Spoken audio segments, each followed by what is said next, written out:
The holidays are about spending time with your loved ones and creating magical memories that will last a lifetime. So whether it's family and friends you haven't seen in a while, or those who you see all the time, share holiday magic this season with an ice-cold Coca-Cola. Copyright 2024, The Coca-Cola Company. Hey, it's Austin James. If you're like me, trying to live your best life while living with diabetes, you can relate to worrying if you're doing a good job managing your diabetes. I use the Freestyle Libre 3 Plus sensor to get real-time glucose readings and see the impact of every meal and activity to make better decisions. The Freestyle Libre 3 Plus sensor can help me live life with diabetes on my own terms, and it gives me more time for the things I love, like being a dad and a musician. Now this is progress. Learn more at freestylelibre.us. For prescription only. Safety info found at freestylelibre.us.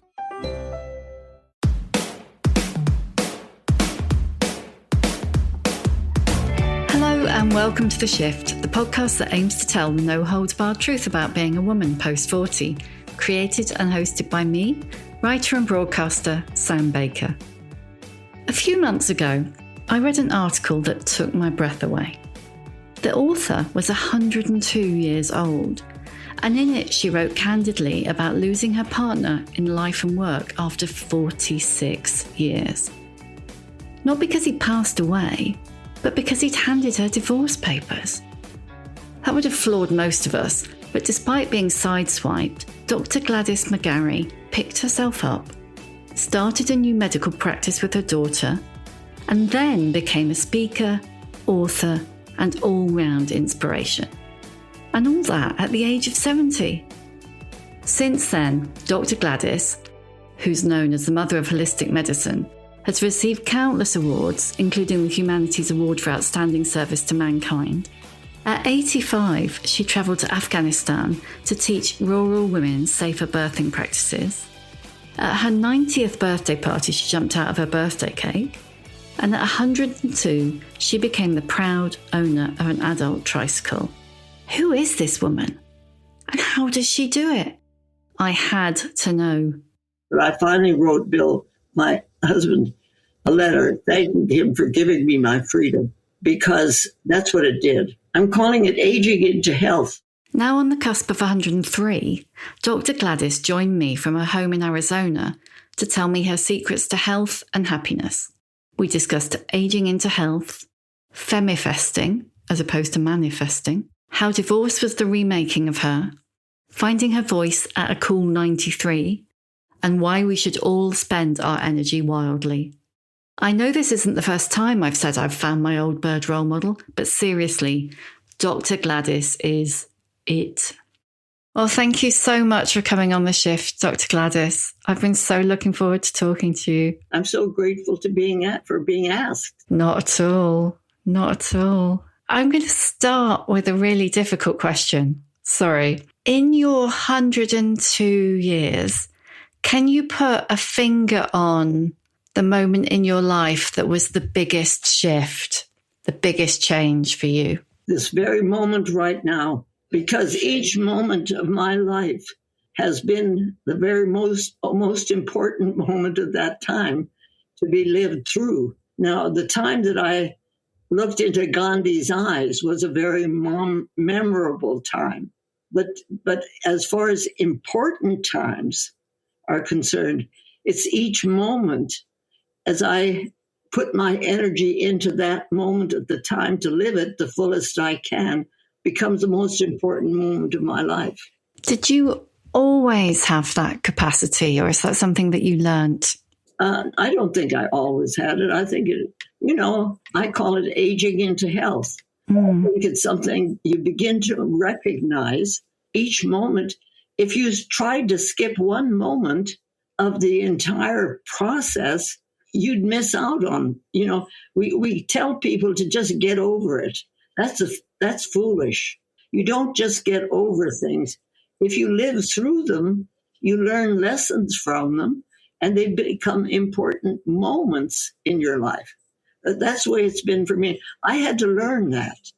Can you remember the first time that you kind of realized that started to dawn on you?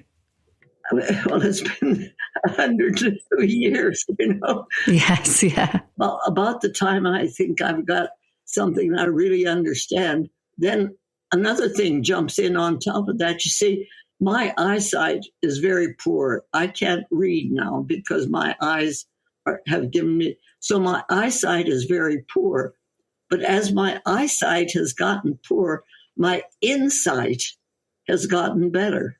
So there are things that I understand about life now that I had to learn to understand about life as I went along the way. My childhood in school was, the first 2 years were terrible for me because I couldn't read and couldn't write. The diagnosis of dyslexia was not something that people knew. I was just a class dummy, and so the teacher treated me like that, and the other kids treated me like that, and so on and so forth. So my self-image was very damaged at that point at school, not at home. At home, things came back into focus, and I could feel who I was the way I wanted to feel it. I was living love at home, and I was living pain in school. So I had 2 years of that. But my third year in school, the teacher recognized something in me the other had not. So she appointed me class governor because I could talk. I couldn't write or do the other thing, but I could talk. So I became the class governor, and I was the one who took the things that we did in third grade to the whole student body and let them, know what we were doing. So those things I could do. The other stuff I couldn't. At one point, our class, the third grade, had a play that we presented to the whole student body. And my job was the play was called A Frog Jumped Over the Pond.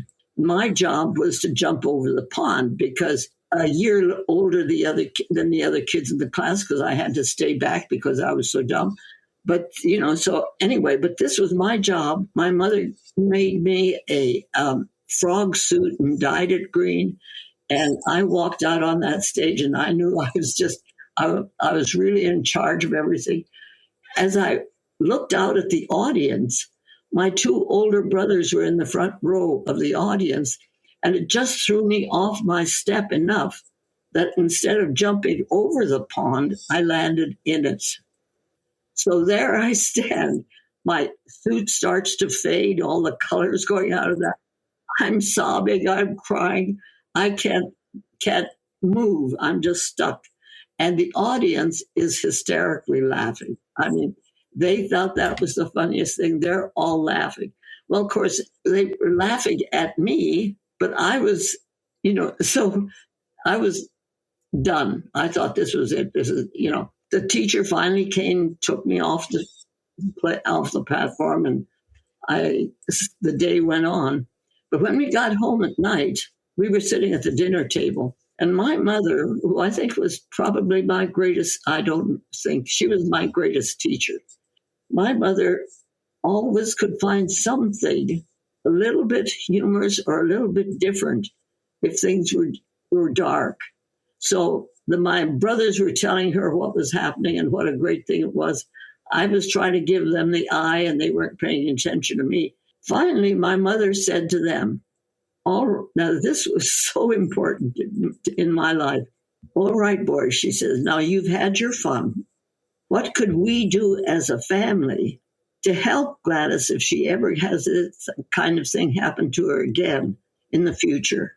And the family then got together and told me, I don't know what they told me, but I do know that whatever it was, I took into my very being, because this business of dyslexia is like, you have it.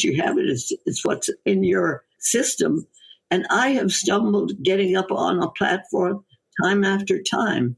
But I've always, since that moment, I've always been able to find something that I could say that would get the audience so that they were laughing with me, not against me or not at me. Like I tripped, I remember as I was coming up, and I got up and I fell flat. I mean, I got up, walked to the podium, and stood there and said to the audience, Oh, I must be some kind of a drama queen. But the woman who had just introduced me came up to me and she says, Dr. Gladys, will you come and sit down, please? You're grossing us out, that blood running down the side. Oh, no. No idea. I mean, this was a comedy scene that was really amazing. But the point was, I had been able to do what my mother had taught me way back then.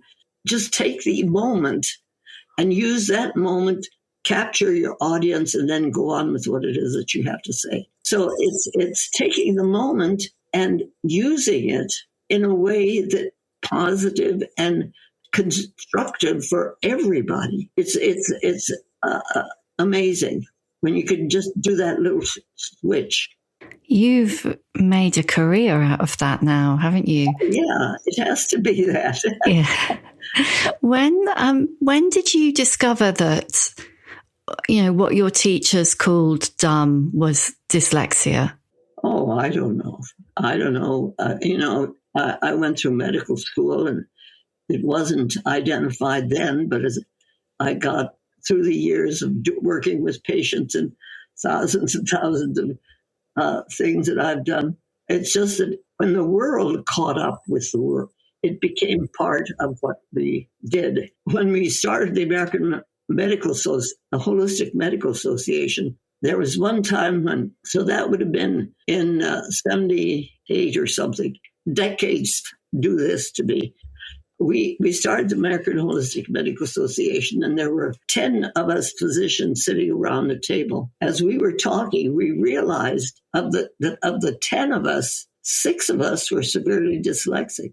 And we looked at each other and we said, well, that's why we have to have found another way of looking at medicine, at the disease and pain and all of these things in a different way. So it was a moment, a whole group of us understood something about our position in this whole field of healing, which was our own path as we were going through it, sharing that with the patients that we were working with. Because you felt that, didn't you, when you were training as a doctor, which was no small thing to be a woman training as a doctor in World War II. But you felt then, didn't you, that the kind of language around medicine was wrong? Oh, yes. Yeah. In fact, I went to a women's medical college in Philadelphia. It was the only medical school in the country that was all for women. And we started with 50 students, and only 25 of us graduated at that year, because the whole concept of what we were being taught was that we were going out into a field where the energy was so strong against us as women physicians that we had to be tougher and smarter and meaner and all the rest of it than the guys. So it was that kind of a attitude which I really didn't appreciate. Partly because my mother was a doctor, and I knew that was a sort of a, I don't know, it was too much to push over on the other side. And it was bad enough that the dean sent me to the psychiatrist twice, trying to straighten out my attitude. I think the important thing that I have learned, well, one of the things through the years, is that people really, well, particularly we women, teach what we learn.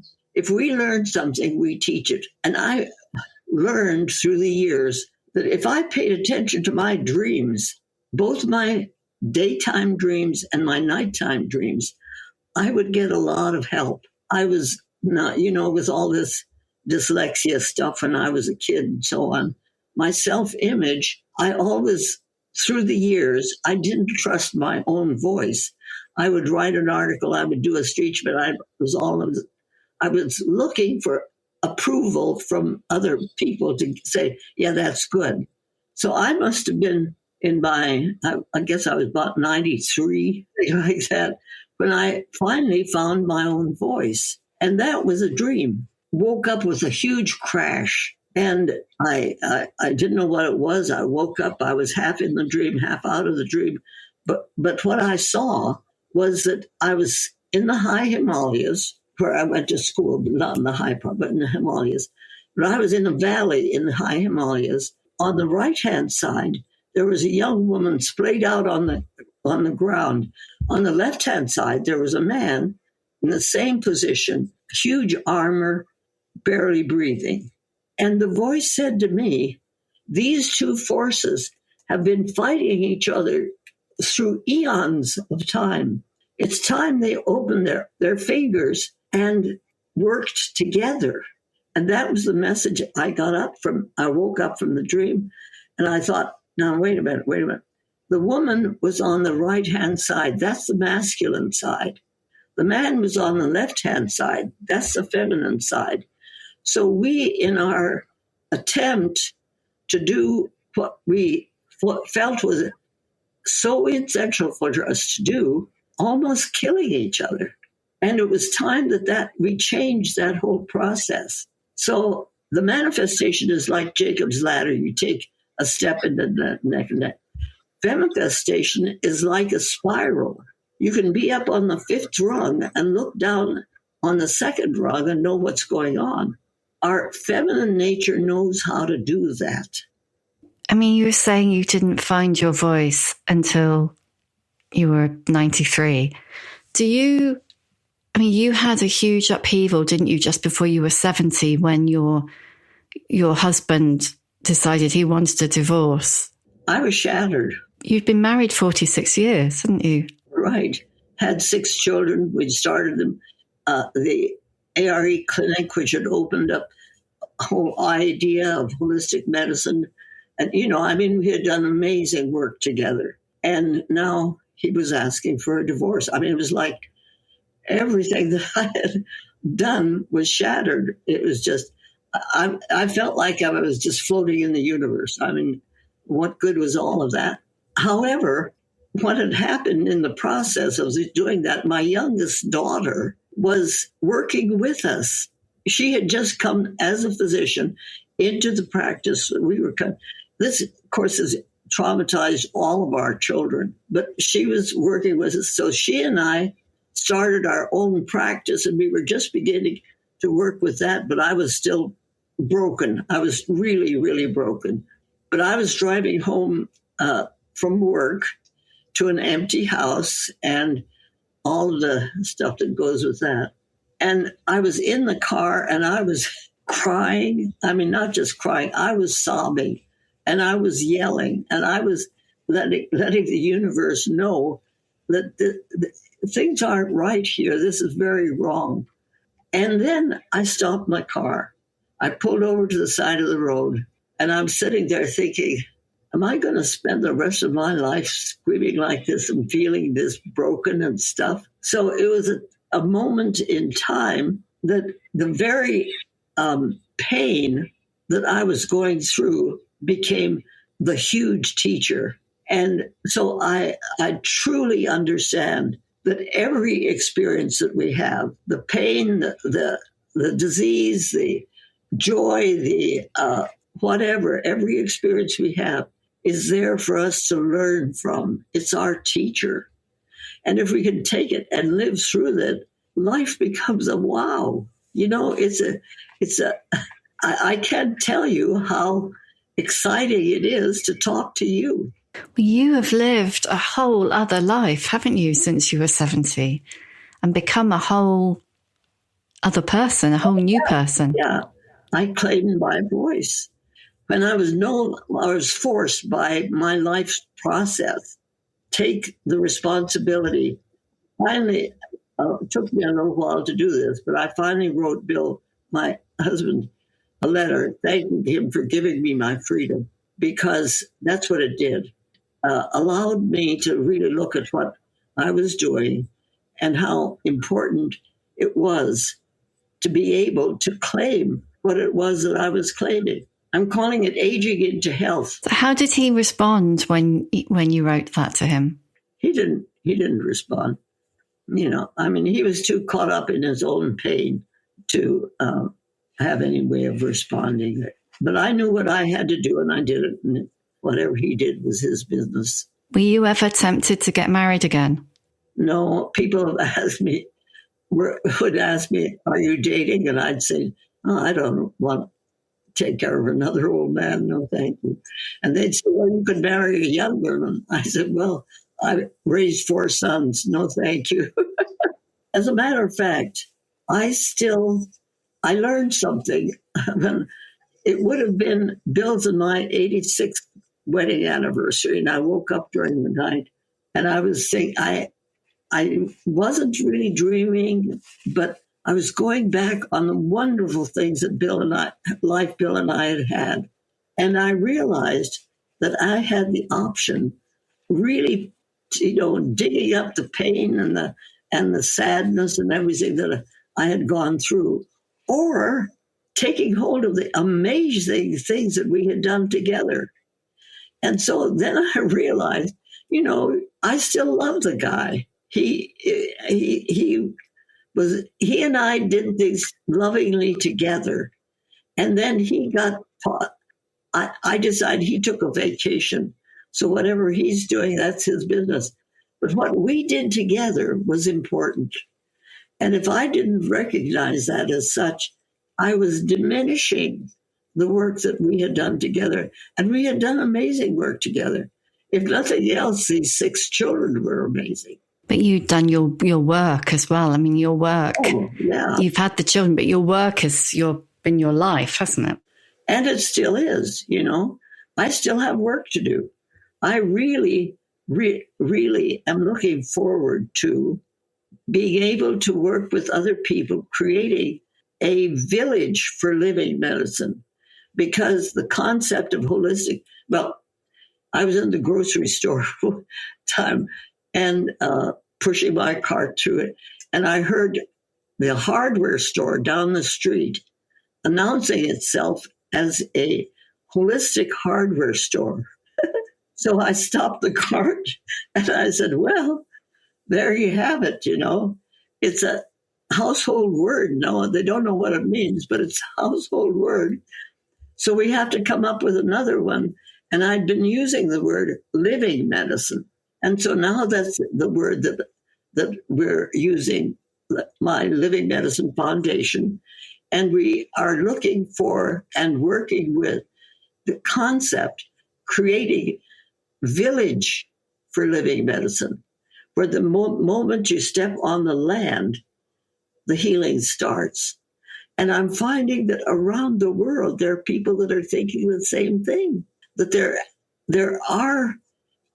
there is space in our universe for love and life to be the central part of a whole community. And that community could, the hatred that's going on in the world, the war that's going on right now, the pain, the suffering, and all of that, it's been going on forever, ever since Cain and Abel got into their fight. Since we have been human beings on this planet, we've been fighting. We haven't understood. Maybe when God, whatever God is to each one of us, but created the universe, created the whole thing, and looked at it, and it was beautiful, and it was something that was here and had been created, and this God, whatever, said to us, he created the human being, and he said to us as humans, you are the only beings on this earth that in this universe that have not just the opportunity, but the ability to choose and work with your own free will. What I'm finding as I'm talking to people all around the world now is that we're being asked to, and we are beginning to reclaim our true humanity. Like little E.T. was looking for going home, and I'm feeling this while all the hatred and pain and so on is going on in the world. There are still our inner core that is reaching for love and life and the ongoing process, which is what we really are capable of. It would be so easy at any age, wouldn't it, to look at what's happening to the planet, as you just said, the wars, and to just despair. Oh, it's so easy to get lost in the darkness. If I'm walking down a dark path, but I have a flashlight in my hand, and I can walk as far as that flashlight lets me. Every step that I take, and I could walk in the light. That's okay. I'm doing okay. I'm doing my stuff. But as I go along, if I see a little glimmer of light over to the right or maybe to the left, and I put my flashlight at that light, it lights up that glimmer, so that for that glimmer, it expands their ability to reach out and take further steps. It's that connection. I've kind of, how you put things, your mind that allows you to think things through. I've come up with 5 L's that make sense to me. The first 2 are life and love. They don't exist without each other. You can be a little seed in the Great Pyramid for 5,000 years, and all the energy of the universe is within your shell, but you can't do anything about it until love, in the form of water and air and sunlight, soften your shell, and you be who you are. Your life manifests itself. So you come out of the stuck place, whatever that stuck place is, and you accept love as being not just the liberating factor, but the thing that gives you life, and your life comes in and you are who you are. But then there's the laughter. Laughter without love is cruel. It's mean, breaks up families. It causes wars. It's not healing or anything. It's just nasty. But laughter with love is joy and happiness. The 4th is labor. Labor without love is drudgery. You got to go to work. You got too many diapers. It's just too hard. But labor with love is bliss. And you work 50 times harder because this is what juices you up, allows you to allow things. It's why you're doing what you're doing. It's why I'm doing what I'm doing. And, this is hard work, and you do it not because I got to go to work. It's because, I have this to do. It just lights your whole light up, and here you are. And so that's the 4th. And the 5th is listening. Listening without love is empty sound. You can hear the best lecture in the world and not pay any attention to it. It won't amount to anything. Or you can hear one word sometime that awakens you, because listening with love is understanding.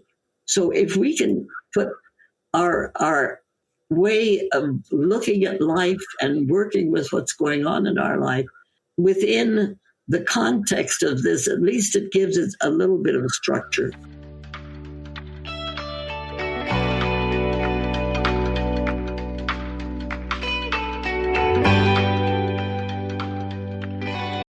This episode is brought to you by Google Gemini. With the Gemini app, you can talk live and have a real-time conversation with an AI assistant. It's great for all kinds of things, like if you want to practice for an upcoming interview, ask for advice on things to do in a new city, or brainstorm creative ideas. And by the way, this script was actually read by Gemini. Download the Gemini app for iOS and Android today. Must be 18 plus to use Gemini Live. Can you tell us a little bit more about juice that you just mentioned? Because juice is absolutely central, isn't it, to your 6 secrets for health and happiness? It's our life force. It's what makes us human. My oldest son is a retired orthopedic surgeon.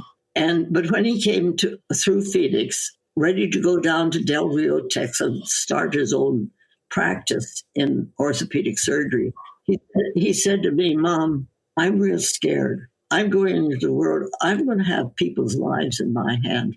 I don't know if I can handle that. And I said to him, well, Carl, if you think you're the one that does the healing, you have a right to be scared. Your job is to do the job that you've learned to do, and it's awesome. I mean, if I have something broken in my body, I want somebody who knows what to do about it, fix it, I said, it's your job to do what you've learned to do, and that's awesome. You know it, and you work with it, and that's fine. But then, as you're doing that, you turn the whole healing process over to the physician within that patient, who is what is the essence of what is being done.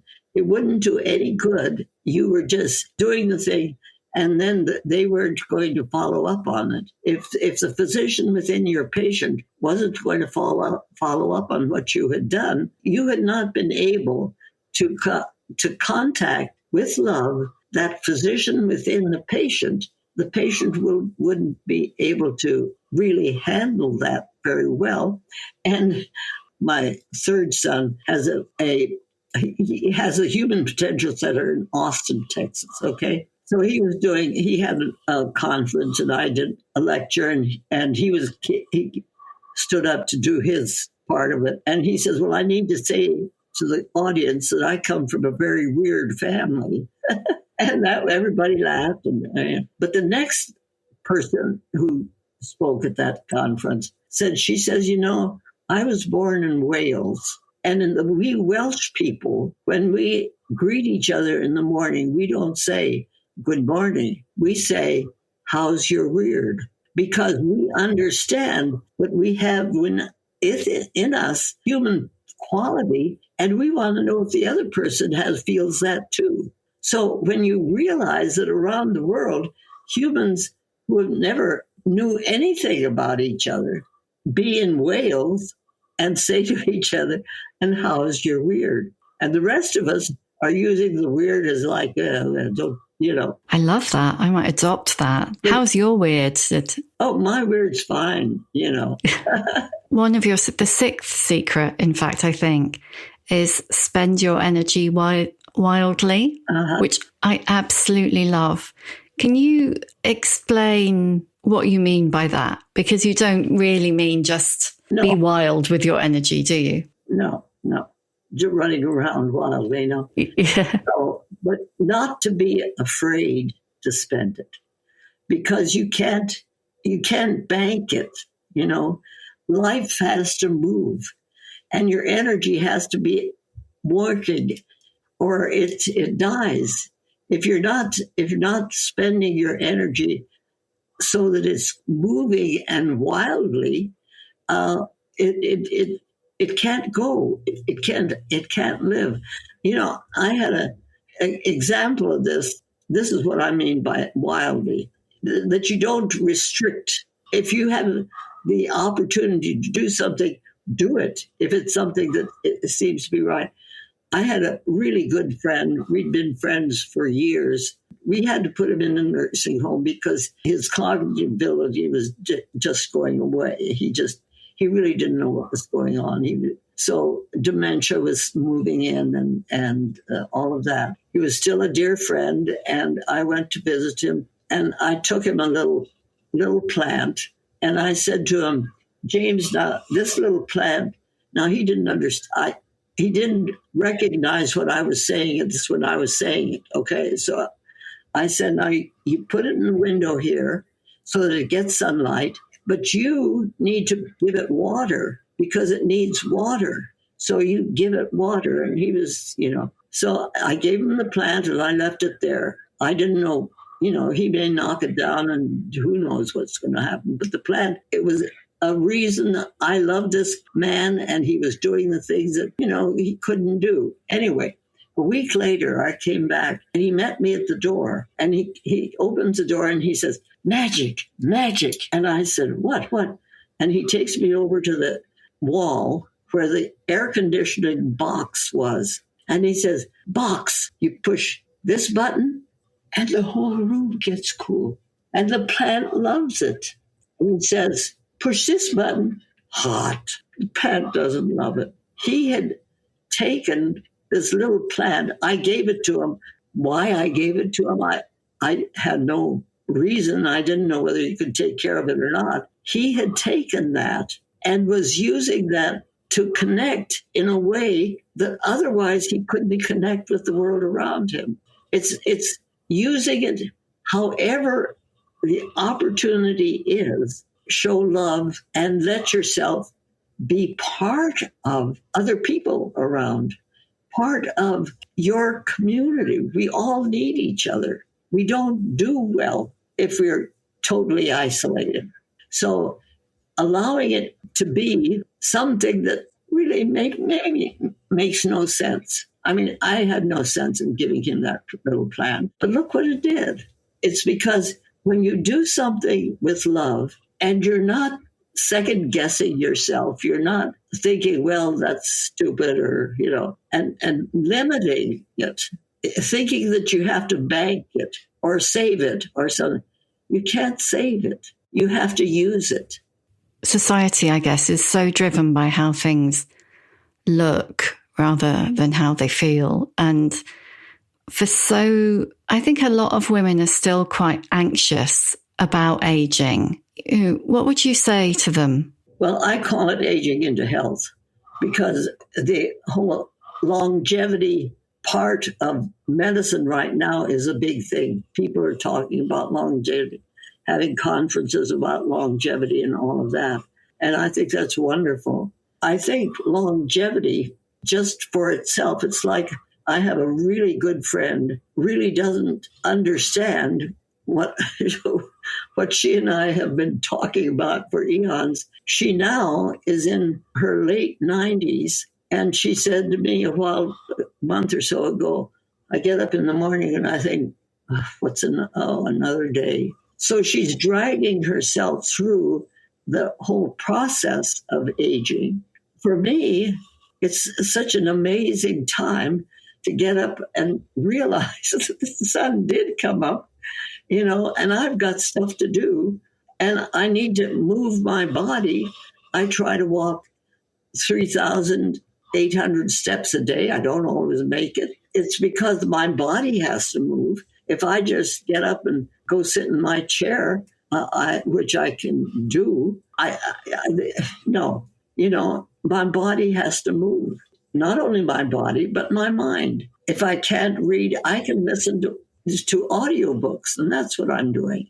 You find a way in which you can continue, allow you and your community to expand and feel the joy of life. Because, if you continue to look at things that are going wrong in this world, and you're looking over your left shoulder and trying to see what's going on, and that's terrible, you're going to get your neck stiff, and then you can't move it. You have walking around with a stiff neck. If you can just move that neck forward towards the light and try to move forward, it stays okay. You can move it.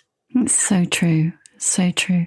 Can I ask you the questions that I always ask at the end of the podcast? Mm-hmm. Okay, so the first one is, what is your emotional age? My emotional age depends on what's happening. That's okay. I can be 2 with my 2-year-old grandchildren, or I can be 102 with you. You must get people all the time want to know your secret, not just because it's not just about the fact that you're 102, nearly 103 and still thriving, but really thriving. Do you get people think that you've got some magic bullet? I think they have it within themselves, and the secret is to look within. It's not something that I can give you. It's something that you have to find for yourself, and you find it within yourself. It's that God L part of yourself that is there to be expressed. Take the 5 L's and use them however it works for you to use. It's the importance of keeping life moving, understanding that love is the great healer. Of all healing aspects of our humanity, love is the great healer. And as we claim that and use that, it's amazing how other things change. What advice would you give younger women? Don't give up. Don't give up. My dad used to, if I was playing and I'd say, oh, I give up, my dad would look at me and he'd say, are you a quitter? Ooh. Yeah. No, I'm not. Don't give up. Keep going, because you'll find it. If you're looking for the light, it's there. The light's always there. You know, maybe moonlight or starlight or sunlight, but light is always there. It's we who shut it out. And it may not be the right time, like it might be the middle of the night. It might not be the right time for you to see it. But if you're looking for it, it's going to come into your life. And, well, it is in your life. You'll see it. But you need to look within, because you, a gorgeous human being, no matter who you are. As you've aged, is there an older woman who has inspired you? Well, the funny thing is we've kind of gotten older together. You know, Elizabeth Kubler-Ross was a good friend of mine, but she died. It's not the number. It's the fact that my 3-year-old great-great-granddaughter can teach me something. What's your superpower? My superpower is love. I knew you were going to say that, and that is so true. It is. It's amazing. And the last one is, how much do you care what other people think? Well, I think it's important to hear what other people think and then decide whether that's what you think and whether it works within my own process. Like the friend that I spoke about, who gets up in the morning and says, oh, another day. If I let her thoughts color my day, I'll have another day. But if I can let her have her thoughts and be the person that I know she really could be and could be enjoying the things that are around her, then I step into judgment, and that doesn't help her. It doesn't help me. So if I judge what other people think about what I say or do, it doesn't really help anybody. So my focus is on having my message clear enough that I can share it with people and risk the possibility. I can't tell you the names that I was called when we started the American Holistic Medical Association. They're not important because they came and went. Well, people have the right to think what they think, and that's okay. Oh, Dr. Gladys, thank you so much. It's been such a privilege to talk to you. Thank you. I really appreciate it. Thank you for being there.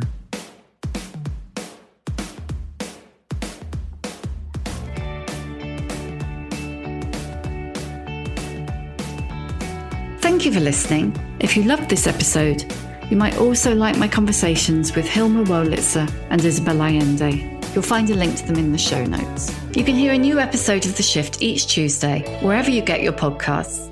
If you like what you hear, please do rate, review and follow, because it really does help other people find us. And if you'd like more of The Shift in your life, head over to theshiftwithsambaker.substack.com and sign up for weekly newsletters, podcast extras and more.